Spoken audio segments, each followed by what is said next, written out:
শাসন করতে জানলে লাঠি লাগে না, শাসন করতে জানলে ধমক লাগে না, শাসন করতে জানলে পিট্টি দেয়া লাগে না, মুচকি হাসি দিয়েও শাসন করা যায় কি যায় না।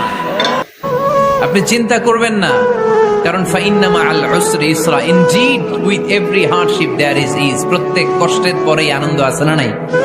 প্রত্যেক দুঃখের পরেই সুখ দিয়েছে কে? এই যে পরীক্ষার জন্য তোমরা যারা অনেক কষ্ট করে পড়াশোনা করো, তারপর ফলাফল যদি ভালো হয়, আনন্দ আছে না নাই? যারা চাকরি করেন, সারা মাস কষ্ট করার পরে মাস শেষে যখন বেতনটা আসে, সুখ আছে না নাই? বউ কয় কারে ভালোবাসো? আমারে না তোমার মারে। মা কয় কারে চাস? আমারে না তোর বউরে। মাঝখান দিয়ে আমগো জীবন তেজপাতা। আমাদের ফ্যামিলিতে সবচেয়ে বড় সমস্যা হচ্ছে বৌমা আর শাশুড়ির মধ্যে ঝগড়া। আলহামদুলিল্লাহ আমাদের পাড়াডগের এই সমস্যা নাই।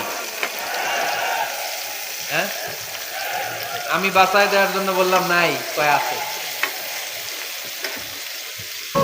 আপনি চিন্তা করবেন না, কারণ ফাইন্না মাআল উসরি ইসরা, indeed with every hardship there is ease. প্রত্যেক কষ্টের পরেই আনন্দ আছে না নাই? প্রত্যেক দুঃখের পরেই সুখ দিয়েছে কে? এই যে পরীক্ষার জন্য তোমরা যারা অনেক কষ্ট করে পড়াশোনা করো, তারপর ফলাফল যদি ভালো হয়, আনন্দ আছে না নাই? যারা চাকরি করেন, সারা মাস কষ্ট করার পরে মাস শেষে যখন বেতনটা আসে, সুখ আছে না নাই? নবী রাহমাতুল্লিল আলামিন বলছেন, বান্দা যখন সিজদায় যায়, কপালটা তার মাটিতে লাগে না, রহমানের দরবারে গিয়ে লাগে। আফসোস আমাদের জন্য সেই সিজদাকে না বুঝার কারণে।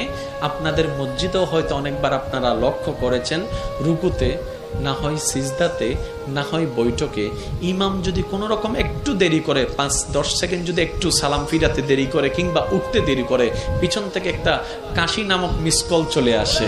কাশি নামক মিসকল চলে আসে, ও ভাই তুই কাশলি কেন? তোর কি জক্কা হয়েছে? বলে যে না, ঠান্ডা লেগেছে। না তো কাশলি কেন?